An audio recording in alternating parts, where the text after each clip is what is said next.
현재 대한민국 국민 4명당 1명은 반려동물을 기르고 있습니다.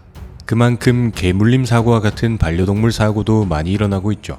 광견병은 광견병 바이러스에 의하여 발생하는 질병으로 포유동물의 뇌에 이상을 초래하는 바이러스성 전염병입니다. 당연히 인간도 포유류이기 때문에 광견병의 숙주가 되는 것이고, 이 말인즉 광견병은 인수공통 전염병이라는 것이죠. 광견병은 우리 인간과 가장 밀접한 동물인 개에 의하여 발생되는 경우가 많아 광견병으로 불리고 있지만, 사실 고양이는 물론이고 너구리, 여우, 오소리, 라쿤, 쥐, 토끼, 심지어 박쥐 등 대부분의 포유류에 의하여 감염될 수 있는 질병입니다.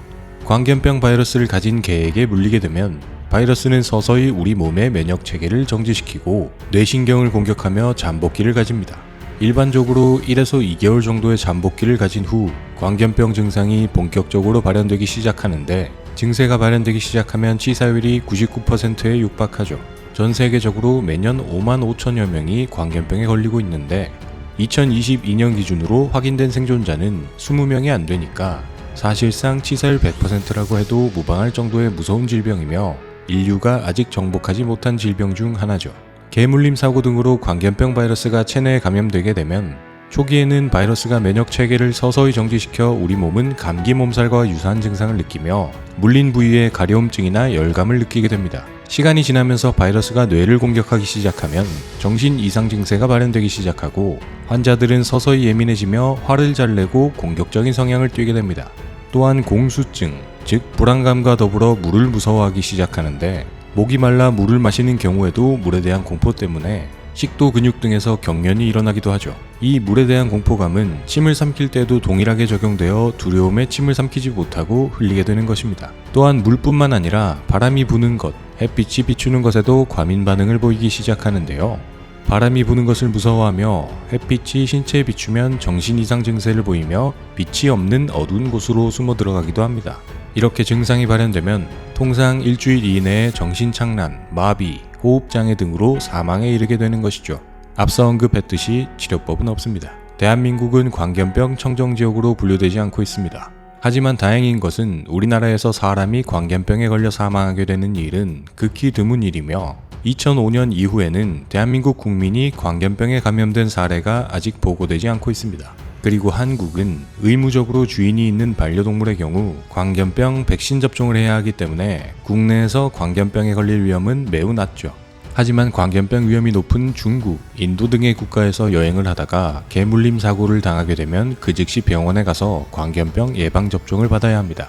예방접종 이외에 현재까지도 증상이 발현되는 경우 이렇다 할 특별한 치료법이 전무한 광견병이지만, 치사율 100%의 이 질병도 바이러스가 체내에 침입한 초기에 예방접종을 하게 된다면 그 효과를 볼 수 있다고 합니다. 그렇다면 인류의 광견병 예방 백신을 안겨준 사람은 누구일까요? 바로 세균학의 아버지 루이 파스테르입니다.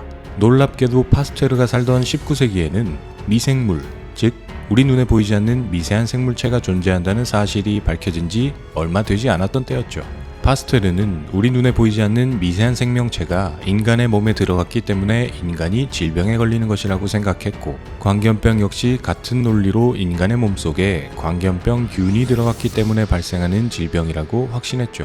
파스텔의 조수 에밀 루는 광견병 균이 존재함을 증명하기 위하여 광견병에 걸려 죽은 개의 뇌 추출물을 직접 토끼의 뇌에 주입하여 토끼가 광견병에 걸리는 것을 확인하였고, 광견병 균의 존재를 입증했습니다.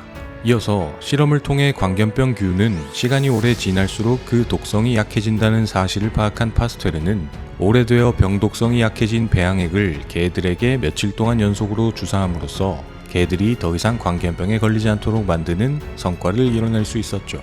그리고 인류 최초로 광견병 백신을 접종받게 된 사람은 9살짜리 꼬마 조셉 메스테르라는 소년이었습니다. 당시에 살아있는 사람에게 광견병 균을 주입한다는 것은 그 사람을 죽음에 이르게 할 수 있는 매우 위험한 일이었지만, 소년 가족의 간곡한 요청에 따라 조셉 메스테르는 광견병 예방 백신을 접종받게 되었습니다. 그리고 그 소년은 결국 살아남았죠.